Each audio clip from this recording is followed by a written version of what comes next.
Once again, this is yours truly, D Mecca, representing my girl, ESP Speaks. So sit back, relax, as we take you on a journey. I'm your DJ for the night, D Mecca.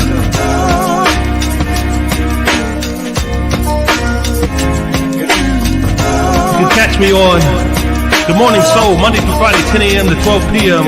on www.shestheboss.com. But in the meantime, in between time, sit back, relax, as we get ready for today's host, the lovely Miss ESP Speaks.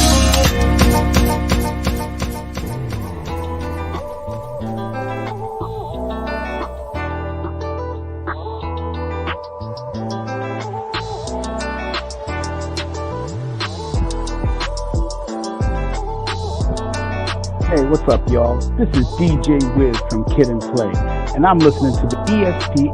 Don't y'all know it's a house party up in here? You better tune in.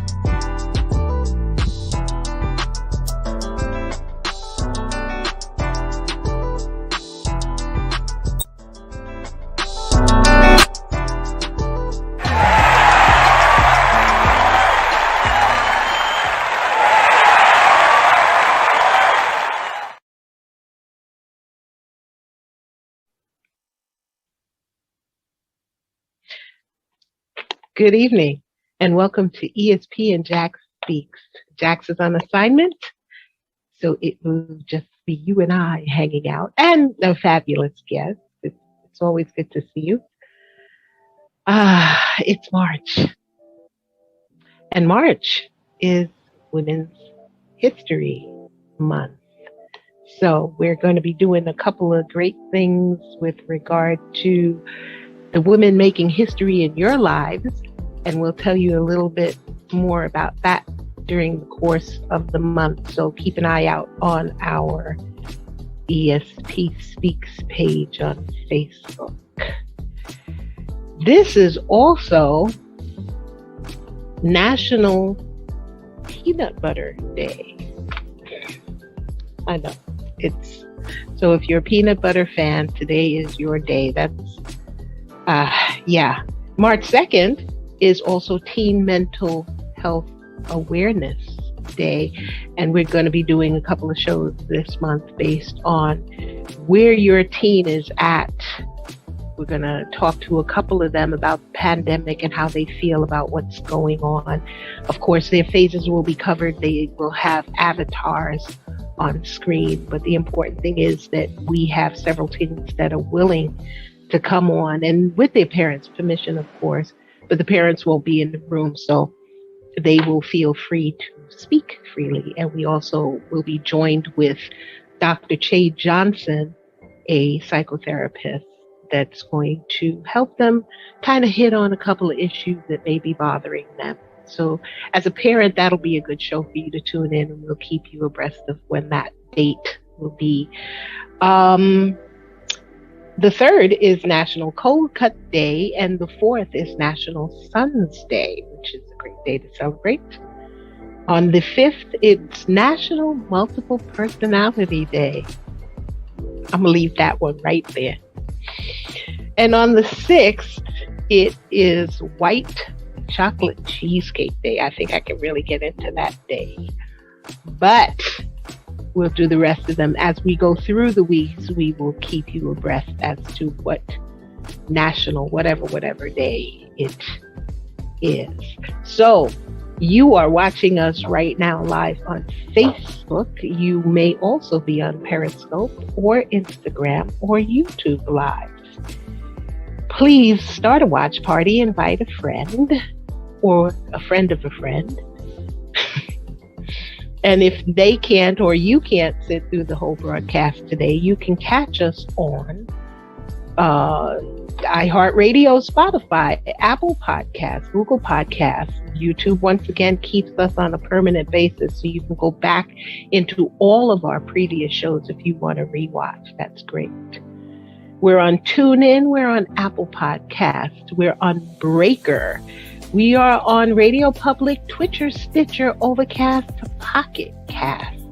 And if you do make it back to our YouTube page, please click the little bell to subscribe. Leave us a comment. Let us know how we're doing. If you don't want to leave a comment on YouTube, you can send us a quick note at ESP Real Talk. That's on Instagram. If you'd like to hit us up on Twitter, we're on ESP Speaks at Twitter.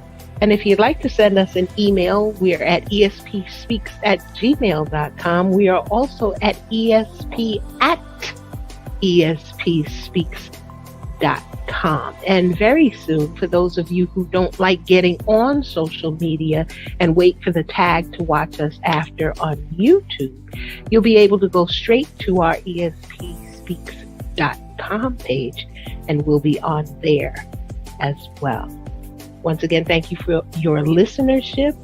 You've taken our numbers through the roof as normal. And we found it interesting that we started to see Facebook dwindle in terms of the numbers. But what you guys are doing, I guess Facebook is no longer as popular as we thought. You're going out to the other branches. Wherever you can pick us up, it's perfectly fine, because we'll come there and see your comments, and we will work with you there. We just thank you for staying with us. So that brings me to our guest today, and he's a talker. So rather than me spend a whole bunch of time on auxiliary stuff, I want to really turn over the platform to him. There are two things that we're going to be doing with him today. The first is he finally, after so much prodding and pushing, decided to have his own podcast. So we're going to be helping him to introduce that, and hopefully you will find him as dynamic as we do, and you'll pick up on his podcast. I'll tell you about that in a second.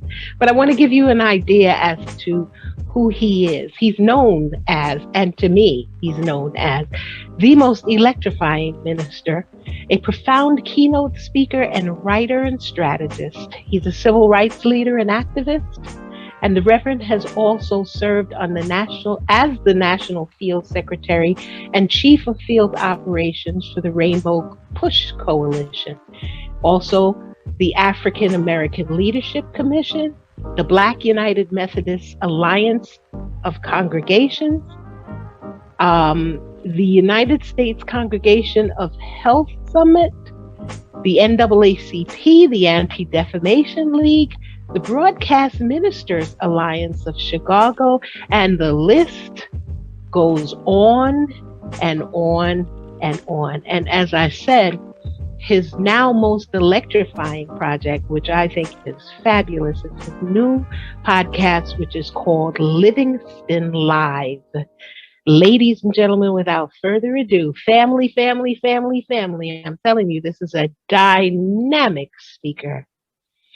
Please welcome Reverend Gregory Seal Livingston. So good evening, Reverend Gregory. What a pleasure it is to see you again.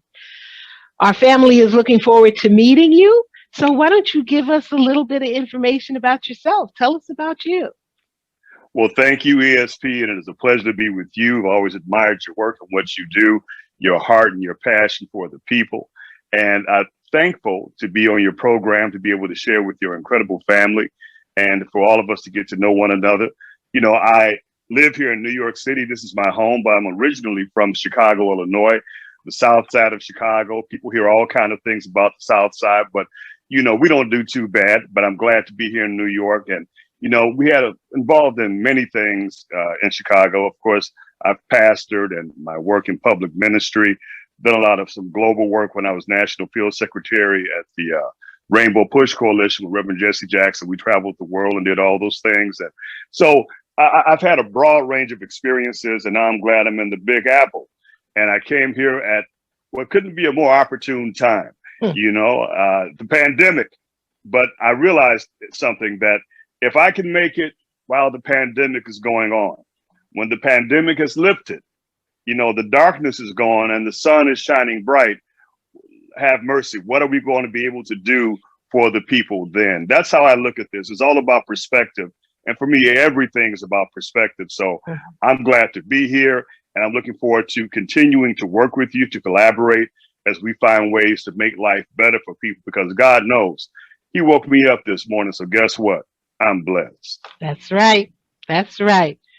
Well, Reverend, it's always a joy to have you with us, and you've made my week. You've made my whole month, actually. And mutual. Happy Women's History Month, by the way. Passion project of yours called Livingston Live. Why don't you tell us a little bit about that podcast? Sure. It is about really integrating what we do with the digital world. I'm not one of those people who has a problem with cell phones, TVs, or anything technical, digital, or whatever it be. Because, I grew up in an analog world. It was telephones you dialed before touch tone. There were no answering machines. If somebody wasn't home, you just called back. Mama told you let the phone ring 6 to 8 times or whatever it was, and then just hang up. You go to the telephone booth. We had telephone booths to try to make a call. You drop in a nickel, you drop in a dime, you drop in a quarter.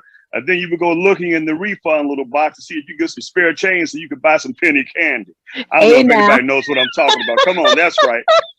Sometimes you got lucky because somebody was drunk when they were using the payphone and they never looked in there to get their change. I lived in a neighborhood where people got drunk and used the payphone because they needed a ride or something, or they had to call home and report, I'll be home in a little bit. But because, you see, I see all these things as an extension of our humanity. A car is an extension of the human urge to travel. A plane, a boat, all these things. Everything that we do is an extension of our humanity. It is the genius of the human being to increase their ability to accomplish that which we have been made and created and designed and engineered for. And so, but the danger comes with anything. Addiction is merely the aberration of our ability to focus and to have like laser attention to something.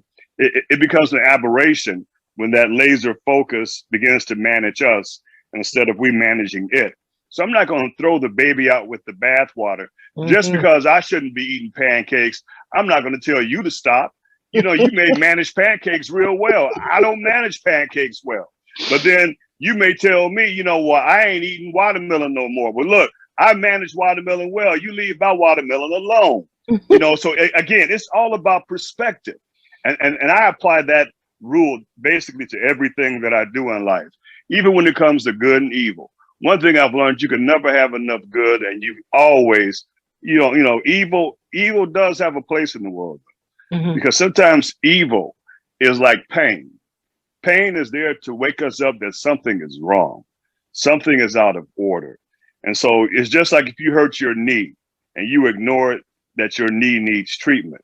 And then a year later, your back begins to hurt. Your doctor, again, if he's a good doctor, he will ask you, have you had any other injuries? And then when he finds out that you hurt your knee a year ago, he then understands that you have been overcompensating in your gait or the way that you walk, and now your back is hurting. So the doctor realizes if I fix the back and not the knee, the back will continue to hurt. So let me start at the root of the problem, and then the other things will work themselves out. So I don't know what all I just said to you, because you just make me talk, ESP. You got that extra sensory perception going on, but yeah, without a doubt, we are great, even if we don't realize it yet. We are great. And no matter how much damage you've received, one of the things that I've learned about my body and my time here on this planet is that the body is forgiving. The body, when you say, I'm going to make a change, the body will then forgive you as you are doing this, because every orthopedic surgeon will tell you this, that if a person breaks their leg, they can set the bone, but they can't mend it. There's a power that's bigger than you and I, that is, quote unquote, the mystical, magical, that brings the life energy to mend that bone. But here's the problem, ESP, is that you can have the wrong bone setter. The wrong bone setter can reset the bone the wrong way. And then the bone begins to mend wrongly, because power does not discriminate. Power doesn't discriminate. The power is still working, but we've learned something, that if it starts to mend the wrong way, then we have to re-break the bone and do it right. In the same way in our lives every day, you may have had a bad upbringing. Folks may not like you. Your people may not have liked you. You may not have liked your people, whatever. But look, I'm on here with you today is that we can break and re-break until we get it right. So give me a break and take a break today. All right. You preaching now, Reverend Livingston. Come on. You preaching. But Hallelujah. Yes, the question was. I forgot. Yeah. I love it. It's okay. It's a flow, and we enjoy the flow. The question was about your podcast, and you've answered it. You've answered it inadvertently in your explanation. Because ESP, I realized that I needed that extension, if you will.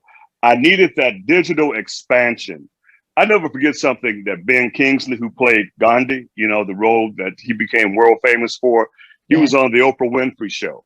And Oprah loved Ben Kingsley because it took an incredible person to play the personage of Mahatma Gandhi. And Oprah said to him, "Why did you become an actor?" And he answered her quite honestly. He said, "Because I like to be seen and heard." And, anyone that's out there in front of the public eye, if that isn't one of your reasons for being out there, because it's not a bad thing to like being seen and heard. And everybody isn't wired or built the same. But what happens is when you begin to understand that you like being seen and heard, I happen to believe that somebody put that in you. So now that can be utilized and used to help and to bless other people. A gift is not for you. The gift is for you to give to someone else. And so, I've learned over time that I like being seen and heard, ESP. So then as I began I did a podcast with a reporter, and we were supposed to do 30 minutes and went like an hour and a half. We had an incredible experience. And then she said to me afterwards, she says, "You need to really consider doing a podcast." And I know you have spoke to me a bit about that last year, but I still didn't know too much about it. I saw that equipment you had and everything that you would do. And I'm like, man, I'm too lazy to do all that, And, but I said, okay, it was a Saturday or Saturday before last. I said, I know how I am. I believe in action. So let me just get on here. And I downloaded the app and I got on my phone and just said, let me do it. Because one thing I do know is that I've learned more from failing than I have not trying, And like Samuel Beckett said, he said, try, fail better. And that's it. And so so I'm loving it because this is amazing. I know I sound like a antiquated old man, but you know how old I am, ESP? No, how old are you? Now. My age is now. All right. I live in the eternal now because my age is now. That's how I live, how I vibrate. That's my frequency. So that's how I got into the Livingston Live podcast. Yes, ma'am. And I just fell into that setup there. So I'm glad no matter how you came to actually do it, I am thrilled that you finally decided to do it because yours is a voice that needed to be heard. In fact, whether you want to be heard or not, even at a whisper, your voice resonates through the soul. Now, here's the point. When you have something to say, which is 99% of the time, it it resonates in our people. It resonates through the body because of the temper of your voice. So I'm going to ask you two questions that I know are going to make a difference to the family that's listening. Number one, your feelings on the vaccine. Number two, there's a podcast that you did the other day that I listened to that shook me to the core, and it was about reparations. Take them in any order that you want. I'm going to sit back and let you run because that's what you do. Well, let me deal with the vaccine, the COVID-19 vaccine question first. The last Saturday of 2020, one of my first cousins died from COVID-19. The first Saturday of 2021, my mom's oldest brother and last living brother succumbed to COVID-19. My cousin was in Michigan, my uncle was in Chicago. I'm so sorry. And they wanted to talk to me about, my relatives dying and my feelings as a Black man, as a Black leader, minister on the whole vaccination piece. They were asking me if they were vaccinated and everything. So they weren't, and one of the questions the reporter posed to me, he said, so are you vaccinated? I said, no. He said, are you waiting to be vaccinated? I said, no. And he was kind of shocked by that. And he said, why? I said, well, I want to wait. I said, I haven't seen enough responses yet. And let me shift. I'm going to go into the whole interview. So then I was doing a thing with the National Black Church Collective. And I was this is my first time being with them. And so I was on a Zoom call, and they had physicians from all across the country. It was incredible on the Zoom call to talk about vaccination hesitancy in minority communities. It was Black physicians, Latino physicians, minority physicians talking about some of the issues they had to deal with and talking to the community about getting vaccinated.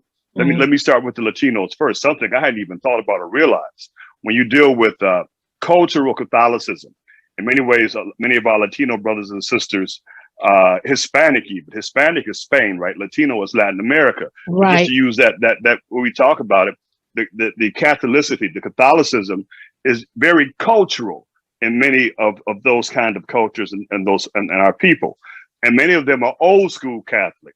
Not to go too far back on the family, on the audience, but many of them don't get with Vatican II from 1962. They're still pre-Vatican II. It's just like the Ethiopian Jews and some other Jews they had found in Africa. They were not practicing rabbinical Judaism, which was like around the 1st century. They still were practicing sacrificial Judaism. They were still sacrificing lambs and everything like that. So it was a real shock to the state of Israel when you had these African Jews had not stepped in. They had not been touched by the Romans, if you will, and they were practicing sacrificial Judaism. So anyway, and so these were scientists, these doctors on this Zoom call. I respect that, because science to me is merely observation and conclusion versus science, history versus science. I said, what you're dealing with, it's not about facts. It's about trust. It's about emotions. I said, my own father, he's from the South, deep South. Something had happened to him with a doctor, and he had not gone to see a physician after that for 43 years. Wow. For 43 years. I said, now that's not documented in any journal. First of all, he would not even tell anybody that was trying to document it about his experience. I said, what I'm saying to you is that there are oral family histories about situations and difficulties that have occurred from being Black in America. And getting back real quick to the Catholic, Latino, Hispanic point, is that Pope Francis had approved the vaccination for them because many of them had issues because there had been tests on fetal tissues. And so they had issues with it being tested on fetal issues. And some of them didn't care what Pope Francis had to say because they were still old school Catholic, and they were going to have nothing to do with anything that had anything to do with any kind of fetal tissues or of that subject matter, as it were. I said, but anyway, it's about history versus science. There's a book by a sister out of Harvard University called Medical Apartheid, Harriet Washington, where she chronicles the medical experimentation on Black folk in America from 1619 on forward. I'm not going to get too deep into that, but some people, if they're not even a casual student of history, have no idea what Black folk went through in this country medically. And these stories oftentimes are ignored. Today is Women's Day, her story, right? Well, Black story, right? Have no idea. But these stories have traveled through the families for generations, as it were. Eh? And so I said, what we have to work on is trust. And trust takes time. And so there is no easy way to make people say, let's do it. Now, will I eventually get it? Yeah, I'll get it if I think that it's the right thing to get. But there's too many factors involved for me. And I say this with objectivity, that it takes a minute to get a vaccine and have human trials and all of these things. You know, I'm not saying that it doesn't work. I'm not saying that at all. All I'm saying is, for Gregory Seal Livingston, I need to see a bit more evidence. You know, just because you tell me that you're a great ball player, you know, you can tell me all you want to. Now, here's the ball, there's the court, there's the field, there's the diamond. Let's see what you can do. And so we know that there have been various responses. And but I think what's more important for me is that we teach people how to treat their bodies and their minds in a healthy and therapeutic manner, because we are fearfully and wonderfully made. And this immune system can do incredible things if we don't compromise it. And so that's the reason I can appreciate opportunities like this to put out a health, life-giving kind of narrative that will get into the consciousness of people, and then it will begin to flow from their consciousness from their invisible parts to their visible parts, because we speak life, and words are life, because words are merely articulated breath. And when we want to bring someone back to life, you breathe into that person. So let us breathe some articulated breath into people and see, won't they live? Now, if I address that, number two, reparations. Ooh, we. And we're gonna have to take a break there, and then come back with that steamroll engine that you have. But let's take a break. Family, we'll be right back with Reverend Gregory Seal Livingston, and we'll be talking about reparations. Hang in there. We'll be back soon. My name is Amaudi Scrujong, and I own Bronx Native, a retail shop in the Bronx. We had been steadily expanding, then COVID hit. We lost 50% of our revenue and were forced to close our Hunts Point location. That's when I learned about the NYC Small Business Resource Network, and it was free.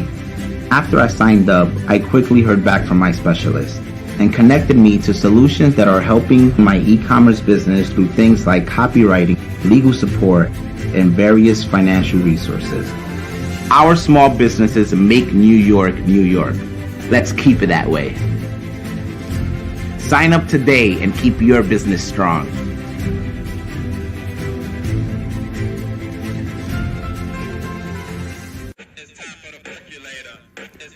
It's now time. It's now time. It's now time. I'm Reverend Gregory Seal Livingston, and welcome to the Livingston Live podcast. The title of today's podcast is What Barack Just Said. Yep. If you saw the cover photo of today's episode, there's a photo of former President Barack Obama, and the caption talks about he believes in reparations to the descendants of those Africans who were enslaved during the transatlantic slave trading. But during his presidency, He couldn't make that happen because of white resentment and resistance. Now, let me say this. If you've listened to previous episodes of the Livingston Live podcast, we're not trying to justify reparations. Not trying to justify reparations at all. The justification of reparations is a non sequitur. That's a given. We're supposed to be repaired, as it were. We even pointed out that slave owners have received and are still receiving reparations. No, what we're saying is that we're outraged that the reparations have not been paid yet, that the debt has not been paid yet. Listen, the first black president, Barack Obama, a Kenyan American, is in the White House for 8 years. And he says that he could not even think about proposing. Here she's on assignment today. But I get the most fabulous guest that I could ever possibly have. The Reverend Gregory Seal Livingston is with us. And we are moving into our next subject, which is reparations. Now, I know that's a touchy subject for a lot of y'all, but here's the thing. Most of you really don't understand it. You've heard the word. You've heard people talk about the word, but I'm going to give you such insight. Reverend Gregory is going to pull you in such clarity of thought on this subject, but I guarantee you by the time you leave this conversation, you will fully understand why reparations are important and how reparations are important to the Black community. So let me get out of his way. Reverend Livingston, it's all on you. To the most fabulous host I could ever be interviewed by and have this incredible conversation, the magnificent ESP. Let me indeed. Let me begin the reparations conversation this way. Let me just start this way. Haiti, that great country. And Haiti achieved their independence, if you will, their freedom from France in 1804. In 1804, they got their independence from France. And so let's just follow me, if you will.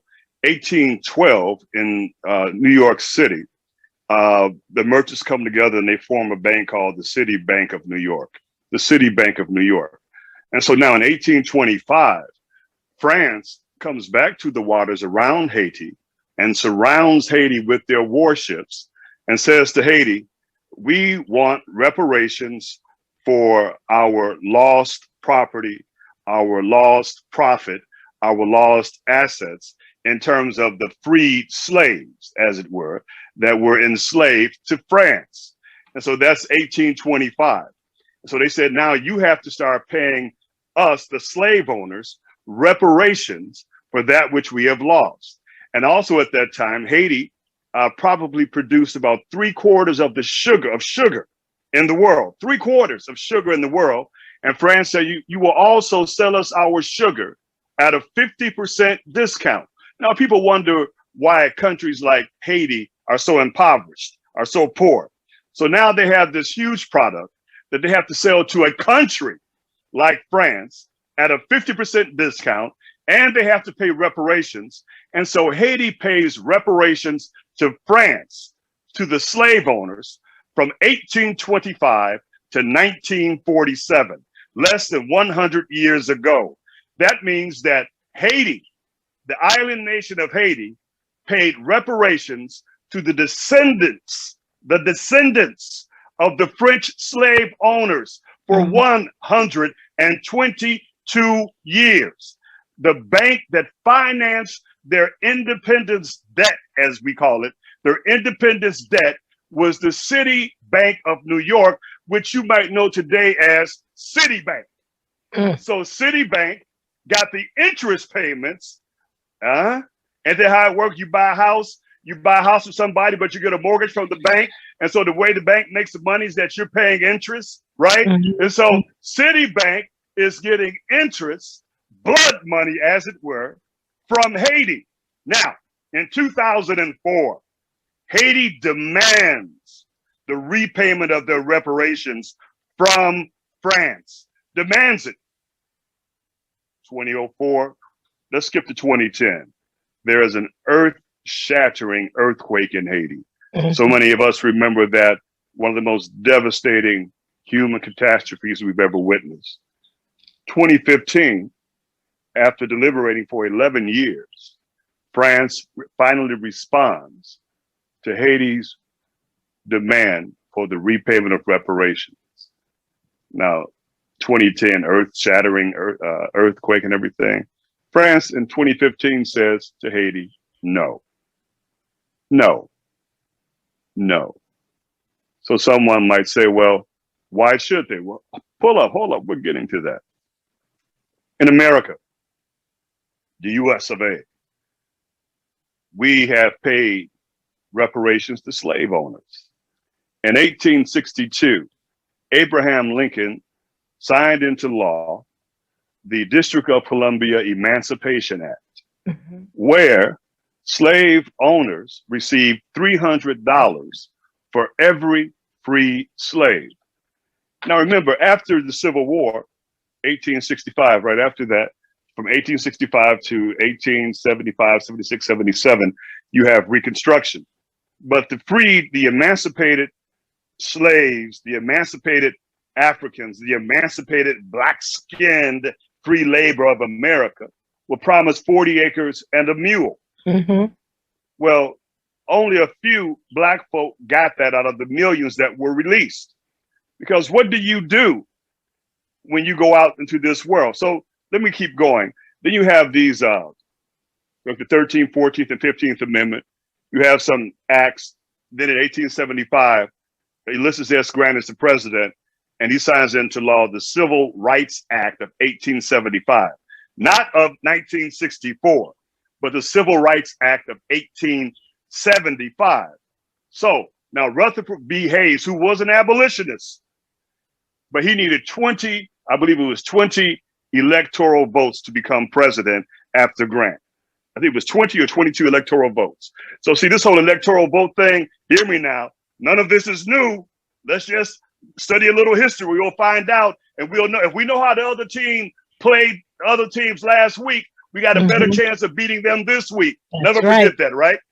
And so they tell him that if you will withdraw any support from this 1875 Civil Rights Act that is to protect the rights of Black citizens in America, we will give you the 20 electoral votes needed to become president. In history, it is known as the Great Compromise. And he did. He said, I will not support it. He becomes president. So what happens? You then have Confederate sympathizers who are judges, who are sheriffs, because there was no professional policing at that time. That comes in the 1900s. Who are sheriffs, their counties, laws, people protected their own property, all these things. No professional policing yet. But then you have these, what I would call race police, Nathan Forrester, the Ku Klux Klan. In Greek, that means the circle. The circle. It's us and nobody else, right? And these groups begin to develop because they have these sympathizers who wanted to go back to what it was and understand racism is not the problem. I'm going to get to the other part, ESP, because racism is merely a system, an enterprise, a methodology to achieve an economic objective. When people talk about anti-racism, they don't know what they're talking about. You don't have to be a white supremacist to be a racist. Why? Because if you see that this being racist will help you get money, if you're in an office and somebody sees that they have an advantage over not dealing with Black people or not signing up Black people for certain services because we don't want them savage Negroes in our neighborhood collecting or being treated, well, then that's using the system of racism to advance or promote your objectives, your economic objectives. White supremacy, according to the Oxford, that's Oxford. That is the language book, Dictionary of Languages says that white supremacy is a doctrine or belief that the white race is superior. And it says this in the definition, don't get it twisted, anybody, and especially superior to the Black race, because it was invented to deal with the black race. White supremacy has not always existed. And when people talk about all this, I'm like, well, show me black supremacy, please. Yeah. And so now, so people, they really don't understand Dr. King, or they've only been able to view the edited versions of Dr. King. They don't understand everything that he went through or how deep he really was. When he gives his great speech in 1963 at the March on Washington, he makes the statement that America gave us a check. They brought us a check. And, the check bounced. It came back non-sufficient, insufficient funds. And people thought that was oratorical flourish, ESP. It was not. He still had people with him that were born in the late 1800s. And they still remember the promise General Tecumseh, Abraham Lincoln, had made about 40 acres and a mule. And he's saying, we didn't get that which was promised to us. Because then you have the promise also in 1862, where white males were given free, it's not the Land Grant Act, that's something else, I just forgot the name of it, but giving free land to move out west, 160 acres of free land to move out west. Now, and then the Land Grant Act was that you could establish a college, a school for free because the land was granted to you. And here's the thing. And what those colleges taught, this is where you get the agricultural schools from. They taught you how to farm the land, how to grow food, how to become self-sufficient, and to turn that growth of food into commerce. They taught people how to do that, how to till the soil in these areas. Don't you see? Can't you see it? So then you're getting free land, free schooling, Negroes getting freed, but understand that freedom is merely the prerequisite to equality. That's all. Equality, you're free to starve to death if you want to. You're free to walk out and play in traffic if you want to. You're free to jump off the top of a building. Freedom is just the beginning. It is a prerequisite. Okay, now, so slave owners in America and other places have been getting reparations ever since the generational victims of the transatlantic slave trade have been doing this whenever they had to deal with freedom. Because remember, in America, slave trading was abolished in 1808. Looking at countries, let's say 6 major countries: Portugal, France, Britain, Spain, Denmark, the Netherlands, the Dutch, right? And so Brazil had 10 times more Africans shipped to them for slavery, 10 times than America, 10 times. And that's why they speak Portuguese in Brazil, because of the Portuguese slave trade. And they would ship the slaves, and the slaves would be kept in cages. And this is the title, part of the subtitle of Zora Neale Hurston's book, The Last Cargo, is that these cages were called barracoons, B-A-R-R-A-C-O-O-N, which is the Portuguese word for the cages they were kept in. And so they would tell somebody, bring the coons, just like shortening the name, bring the coons. They knew who they were talking about. And so many of us, because we had that history kept from us, we don't even understand that it ain't got nothing to do with a raccoon. So we can look at Daniel Boone and raccoon hats altogether differently, because it ain't had nothing to do with us. Let me just take this quick detour to give you an example. The Jamestown, of course, is one of the ports for slavery. Jamestown, Virginia. 60% of Africans came through that port. Sullivan's Port in South Carolina is the other port. 40% of Africans came through there. It is from South Carolina and the Sullivan Ports experience where the South Africans learned and modeled their apartheid system. Okay, that's where they modeled it from. You have to remember, the Dutch are in South Africa. The Boers are in South Africa. And so the Dutch were slave trading gods. New York was colonized by the Dutch. New York had more slaves than any other northern state. And the number one commodity of New York was not cotton, was not tobacco, was not sugar. The number one commodity in New York was black-skinned Africans. That is the number one commodity. They built the wall that became Wall Street. The New York Stock Exchange, the exchange was not tobacco, sugar, and cotton. It was black-skinned Africans, okay? And so now, we talk about 1619, but in 1591 in South Carolina, 1591, people talk about what is the Africans, or what is the responsibility of Africans, that if all the Africans were not kidnapped, some of them were sold by other Africans. Here's where this comes in. You had African tribes that warred against one another. You had African nations that warred against one another. One of the greatest African states that ever existed is called the Songhai Empire, Songhai, the Songhai Empire, probably the largest Western African state ever. And so then they had prisoners of war. And so what happened is these transatlantic slave traders would make deals to take the prisoners of war and bring them back.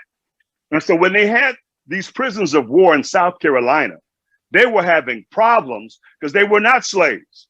They were warriors. They were prisoners of war, and they could not handle them. So you know what they did? The slave owners then went to Germany to learn how to subjugate, to break like horses, men and women who would not submit. And whenever somebody talks about, if I was living during those times, you don't understand. When you're born into it, that's all you know. And so anyway, getting back to my other point, forgive me for the detours, ESP. But I love the detours. It's okay. So you have the descendants of slave owners who are still receiving the benefits of the transatlantic slave trade. What do you mean, Livingston? I mean this. Oh my gosh, I want to read you a quote. Can I do that? Yes, you can. I might have to get up on this phone with my ugly mug, but y'all just forgive me. I'll get it out there. You know what I'm saying? Haba he bob hey. You know? Haba he bob hey. That's James Brown for all you youngins out there. I need to find this quote for you. Yeah, now this quote is from Karl Marx, all right? Karl Marx, in his influential economic history of capitalism, Das Kapital, wrote that the turning of Africa into a warren for the commercial hunting of black skins signaled the rosy dawn of the era of capitalist production. He argues that the slave trade was part of what he termed the primitive accumulation of capital, the non-capitalist accumulation of wealth that preceded and created the financial conditions for Britain's industrialization. Yeah, okay, you know, and so all these countries have benefited from black-skinned slaves, and there is no statute of limitations on their profit. There is no statute of limitations on their wealth, because the wealth and the profit that was created by slaves, the non-paid, non-insured, no workers' comp, brutalized, savagely treated human beings, that profit extends into perpetuity. It is perpetual. So since there is no statute of limitations on the profit, on the wealth, there is also no economic or statute of limitations on its repayment. You know, let me call a couple of names here. There's one young sister named Candace Owens. I don't call people names. And the other brother, Herschel Walker, they were saying that we shouldn't do this. We're in a different day now. And when they talk like that, see, I'm not emotional in terms of my thinking, but the emotions can fuel the energy that my thinking needs. This ain't about hurting folks' feelings or causing divisions. What they're talking is bad business. There have been services rendered and no payment. There are accounts receivable. Economic justice has no statute of limitations. Malcolm X said, If you stab me in the back with a knife and you leave it there, and then you pull it out and you walk away, you still haven't done the right thing. You pulled the knife out, but you haven't repaired reparations, repaired the wound that you made. I'm still bleeding. You follow me? And so when you get people like Marx talking, that's why you had all of these difficulties with individuals and some of the folk that Black folk would associate with. Let's say, some people have confused white Christianity with Christianity. Don't do that. Jesus wasn't white. I don't say Black Jesus. That is redundant for me to say Black Jesus. Reverend. Yes. I'm going to have to hold you there. I'm not going to stop you. I'm going to have to hold you there, because thought makes thought makes thought makes thought, and we can continue the chain. But at some point, I have to interject. Yes. And I'm picking my moments. Sure. That was a mouthful. There are a lot of things that I need to question for the family that are listening. And I've been trying to keep up with the note processes, but let's go to the last set of commentaries that you made with the modern day Blacks who have been giving pushback against this, because from my perception of the whole subject matter, they're still doing it. You're talking about pulling the knife, you haven't repaired the wound. They're still in the act of creating a damaging situations for the Black people that are currently living. We can't get loans. We can't get credit lines. They're still not treating us the way they should be treating us, or the way they treat each other in the marketplace, in the job markets. And when I say they, I say the they applies here to anyone who is other than Black. Yes. You may hone that into a different specificity, so be it. But right now, because I have listeners who are listening that feel this, they're brown, they're all different colors other than Caucasian. So they feel the resonance of what we're talking about. Sure. Okay. So now, my question to you, maybe I'm jumping to the end with this and then we're going to work back to the middle. I hear you. I understand you. Historically, I'm following you. But in paying reparations, where is this money coming from? I'm glad you asked me that question. Go ahead. Okay. I had to get it in there because, some people are listening and they're really on board. Some people are listening going, they can't even pay me my paycheck, much less reparations. Some people are saying it's never going to happen. But I would like you to come to the end and address that. Where is it going to generate from? And then how do you see it dispersed amongst the people that you feel that it belongs to? That is an awesome question. Let me start or begin in this way. One of the things that COVID-19 showed us is that the American government and other governments around the world have a way of getting people money if they really want to. All of a sudden, people that didn't have bank accounts, people that had bad credit, people that had debt collectors, people that owed folks money, everything, still got the money, regardless. Got the 1,200, got the 600, and we created ways for them to get it electronically. Didn't nobody go and get no cash? Everybody, even if you were an immigrant with no social security number, you still got money. So that's the first thing. We understand that anything can be done because everything is impossible until someone does it. But here's the whole idea behind the money, ESP. You see, there's a bill that is in Congress right now, Congressman Sheila Jackson Lee, House Bill House Bill 40, where they want to study, reparations and all that. That's fine. I ain't got nothing to do with that. I'm about a reparations revolution. And what that means is this. We have countries, Portugal, Spain, France, Denmark, the Netherlands, right? We have these countries, Britain, that we need to now go to them and say, it's time for you to begin to put money in a reparations pot because we need to get this money from you all. There's a reason that you go to Rotterdam, right? You know, you go to Amsterdam, they have all these banks that are there. It's incredible. You can go to some of these places, and they had it before 9/11. You could hide your money in these places, all these things, because these were all, they made their money and their billions and trillions off of slavery and the slave trade. They produced that. So we need to collect about 11 or 12 trillion dollars from all these countries. You know, you give us 3 trillion, you give us 2 trillion, look, Germany is still paying, I believe, reparations to Israel.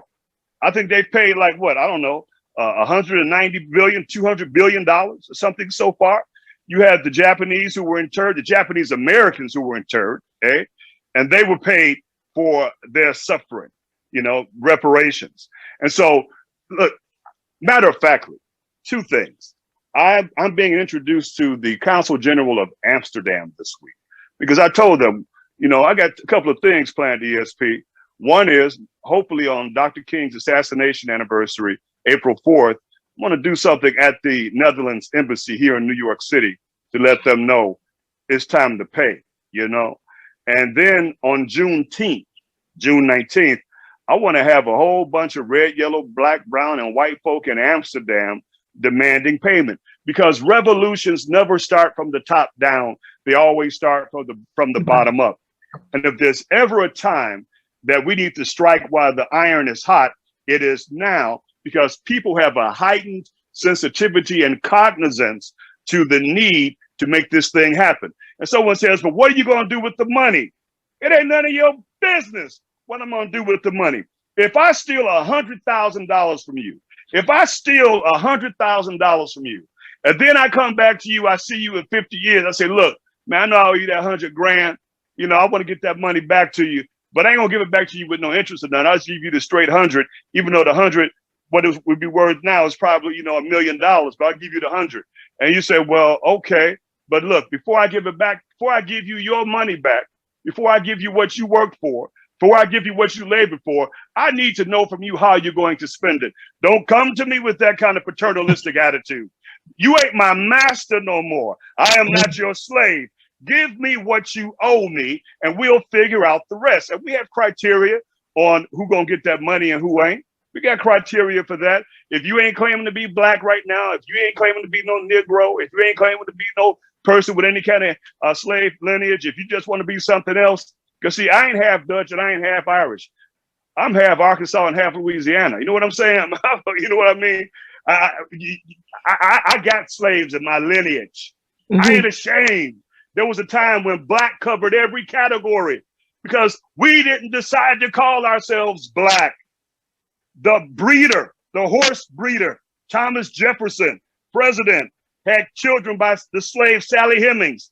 Thomas Jefferson comes up with the color scale, mulatto, quadroon, octoroon. And he says, by the time you get to octoroon or 1/8, the next white person you marry, you're back fully white. That's breeding talk. We didn't make that up. But we were the subjects of it. And so the money comes from us making the demands on these countries that have benefited from our ancestors' sacrifice, non-consensual sacrifice. We were spiritually raped, violated, used, misused, and abused. And I believe that we have people now that will rise up and say, yes, we need to do that. Somebody says, what about white privilege? Why do you think people will give up white privilege? Well, here's the problem when you talk to white folk about white privilege. When they say we need to dismantle white privilege, and I said to a white friend of mine, I said, how do you dismantle the very thing of which you are the embodiment? And they said, what? I said, I had Jewish friends in Chicago. You know, their parents came here after World War II. They changed their last names to hide. I said, well, my parents left down south. We could have changed our names all we want to. We couldn't hide. I said, because in America, you have, if I could do this real quick, ESP, because this is important. You have the colonizers, right? They come to here to colonize for Great Britain, right? And everything. But then they decide we can be a nation. So then they then said we need a democracy. And so the Constitution is a document that is a response to a monarchy. And then you have the Declaration of Independence, which is not about individual rights, actually. It is about we have the right to be a nation equal to any other nation. We declare ourselves independent from you. Then you have the Bill of Rights, which says that the aristocrats and those individuals will not control us. Great Britain, we're going to have a militia, so we have the right to bear arms. You just can't come into our homes, search and seizure, Fourth Amendment. You can't do any of that. But then, so you have from monarchy to democracy to, and all these kind of things. But then what happened then was the colortocracy or the pigmentocracy. And the 13th, 14th, and 15th Amendments about freeing slaves, freeing blacks, because black folk are the only folk mentioned in the Constitution, right? When they use racial electoral mathematics, that blacks counted for 3/5 of a person, right? A black man. And so then that is the response, if you will, to the colortocracy or the pigmentocracy. The same way Jefferson and Washington, the revolutionaries responded to the monarchy, what we're doing now is responding to the colortocracy of America. Okay, now, having said that, these countries that are part of the Euro hegemony, as it were, these sovereign states, they owe us money, period. I don't need to study that. I don't need to have arguments about that. You owe us money. Like I said, when I went to the South Bronx, I felt like I was at home. They told me the South Bronx was rough. When I got there, it was like the South Side of Chicago. I felt so good. What I'm saying is, when you go around the world, you say Chicago, people go, Al Capone, gangster. Say, I don't need no weak knee, spaghetti back, jelly spine folks trying to tell me how to get out reparations. Let's get some gangsters. And we go down there and we work with these people because we are not afraid to demand and to make happen that which is rightfully ours. Woo! Reverend? Yes, sir. Reverend, we got to give the family a minute to absorb all of that. Family, get your pen and piece of paper because there's more information coming. I told you all to get ready when I introduced him. But right now, we're going to have to take a quick break. We'll be back with Reverend Gregory Seal Livingston. This is ESP Speaks. We'll see you in a minute.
When we get hurt, no one tells us. Lose the crutches. It's all in your head. If someone is seriously ill, we don't say, just feel less pneumonia-y. So how is it that when I'm not able to sleep at night? I'm anxious all the time. Drinking is the only way I can feel good these days. Seems like I'm arguing with the people I love nonstop. or other issues related to our mental health to make people pretend we can just snap out of it. Taking care of our mental health shouldn't be any different than taking care of our physical health. But let's be honest, there's still too much secrecy and shame around seeking help. The truth is, this affects nearly all of us. 1 in 5 adult New Yorkers are dealing with a mental health disorder every year. Now imagine a city where the path to taking care of your mental health is crystal clear. We're not just going to imagine it. We created a roadmap for mental health to make our city as healthy and as strong as it can be. The roadmap has 6 guiding principles. Change the culture. Let's make it easier to talk about our mental health. Act early. Investing in prevention gives New Yorkers the tools to weather challenges. Close treatment gaps. We need proven programs in every neighborhood and every community. Partner with communities. The wisdom of local communities will help us get to the most effective solutions. Use data better. Better data means better treatment, better policies, and better prevention. Strengthen government's ability to lead, because we have a responsibility to support your access to mental health. New York City is moving closer to the day when the path to mental health is clear for every New Yorker. Get involved. Find out more about the roadmap here.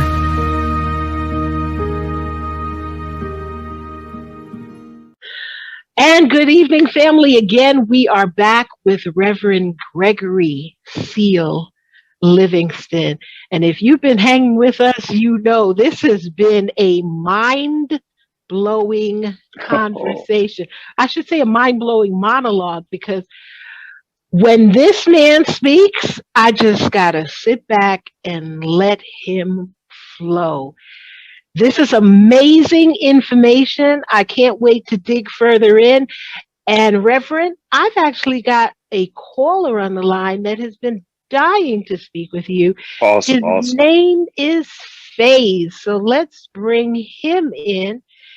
And we have... Yes, how you doing? It's an honor, Reverend. It's an honor. It's my honor, Brother Faze. It's a pleasure. Yes, sir. Okay. The first question I have is the Emancipation Proclamation was in 1863, January 1st, 1863. I would like to know, did the slave owners receive reparations? Well, you had Lincoln signed into law in 1862, the District of Columbia Emancipation Act. Remember, slave trading was abolished in America in 1808. So, but still illegal slave trading, transatlantic slave trading still went on. So in 1862, Lincoln signs the District of Columbia Emancipation Act, which paid reparations to slave owners of at least $300 per freed slave. I know of one instance where one slave owner, and you got to put this at 2021 dollars, in 1862 got $69,000. Think of that, 69 for their free slaves. How far could $69,000 take you in 1862? So yes, there were reparations paid to slave owners. And the other point I will make is this: in terms of transatlantic slave trading, the countries Portugal, Britain, France, Spain, Denmark, and the Netherlands, there have never been any slave trading, any reparations paid to the descendants of that particular debauched and diabolical system. But there have been slave owner reparations where their descendants have received monies for centuries. Wow, okay. And so now that was issued January 1st, 1863. Is that correct? The Emancipation Proclamation, yes, sir. Became law. Okay. So now back to going to this reparations. I was during my research, I found out that they base it basically on the Constitution, and I've been reading that just the word black is what takes away our rights from even abiding by the Constitution, because they entered that word black. Is that true? Can you help clarify your question just a bit for me? I think it's a great question. I just need a bit more clarity in terms of what you're asking me, if you don't mind reframing and repeating. Yes, during my research, I found out that the word black, we have been called black, and we call ourselves black, the color black. And during my research, I'm finding out that just that word black is what gives us the non-rights of the Constitution, because that word black was not inscribed into the Constitution. So therefore, without that word, that would be man, which would be us. But we're not considered man, we're considered black man. Is that true? Well, and that's a great question, and thank you. Let me address it in this way, if you don't mind. Race, especially the American version of race.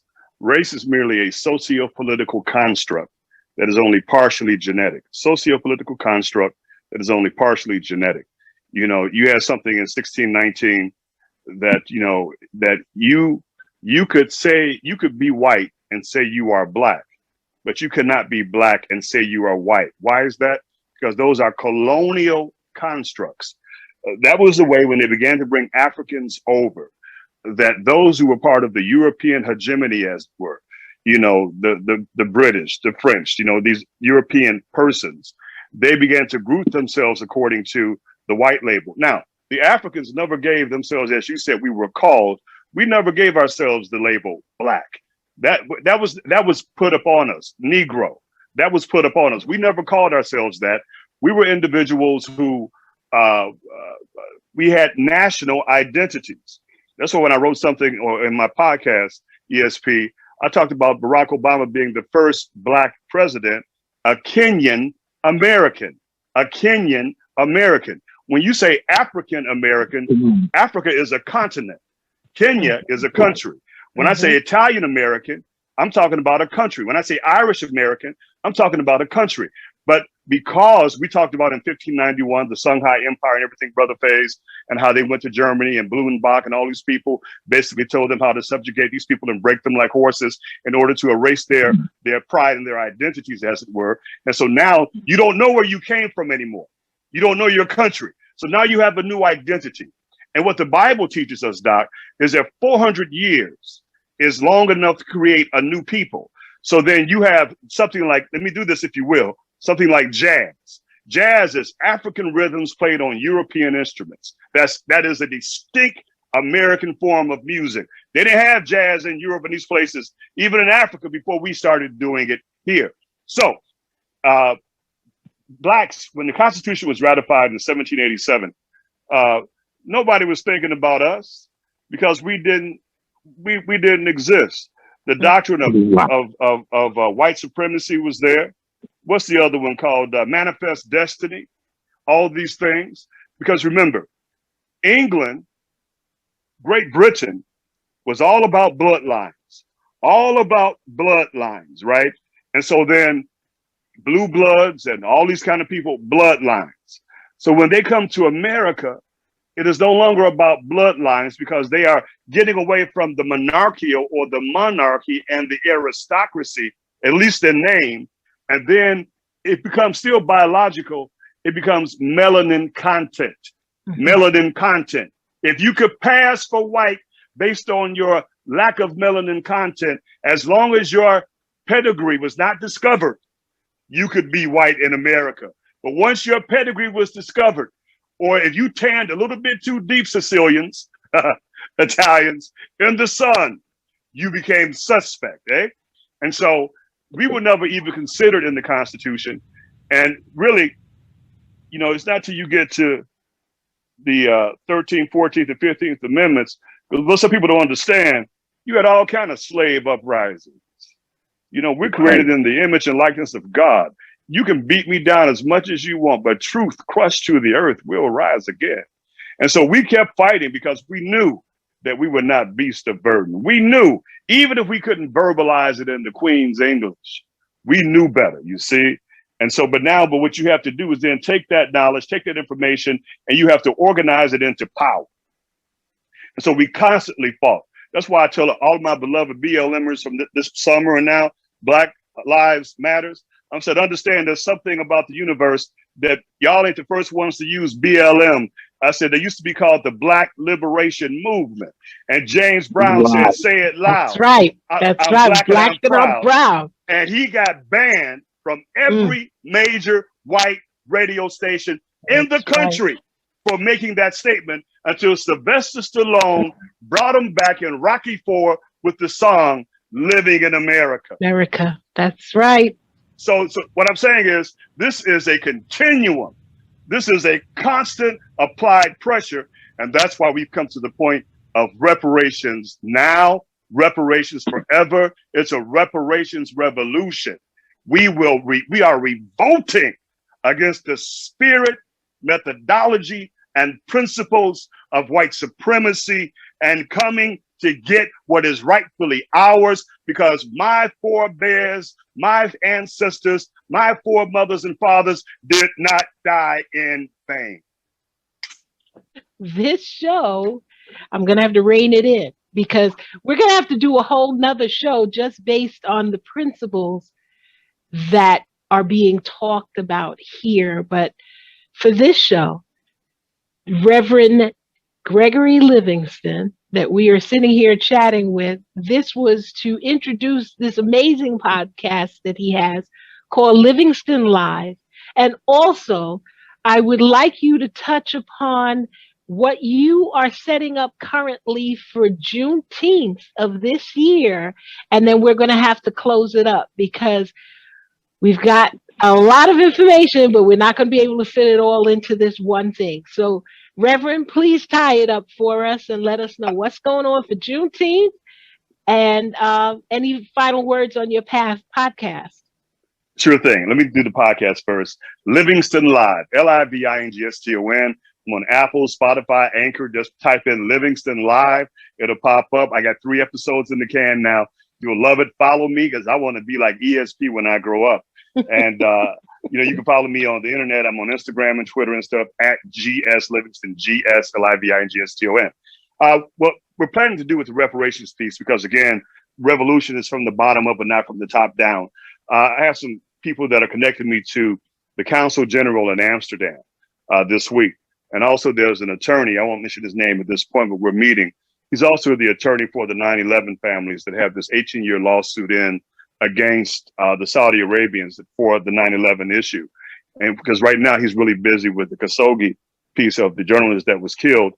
He's been retained to do that as well. But I'm saying he's a heavyweight that understands, as he really wants to get with me on this reparations part. So we're not just talking, we're bringing in the right parties, and we can't never have enough people to do this. But on April 4th, I'm looking to do at the Netherlands Embassy in New York City, because New York was colonized by the Dutch. Those are the Dutch, the Netherlands, right? Is that we want to do something there as we prepare to demand the repayment of what is owed to the descendants, the generational victims of transatlantic slave trade. And then on Juneteenth, right? On Juneteenth, June 19th, y'all know what that is that we want to be in Amsterdam with red, yellow, black, brown, and white, people of faith and goodwill, demanding and going there and showing, just as a beginning, because it's the Netherlands, it's Britain, it's France, it's Spain, it's Portugal. It's time to open up some of that bank money you all got. Y'all put together about $12 trillion. We'll figure out what to do with it from there. But we have to start now. The revolution has begun. It's time for the bill collector. Hey. And DJ Faze, we have DJ Faze on the line. He was with us with questions today. You can also catch DJ Faze on his page. Faze, give us your tagline so people can come on over and hear what you're playing. Yes, okay. I'm DJ Faze on Periscope. I'm also DeeJayPhase on Facebook. And I'm the real DJ Faze on Instagram.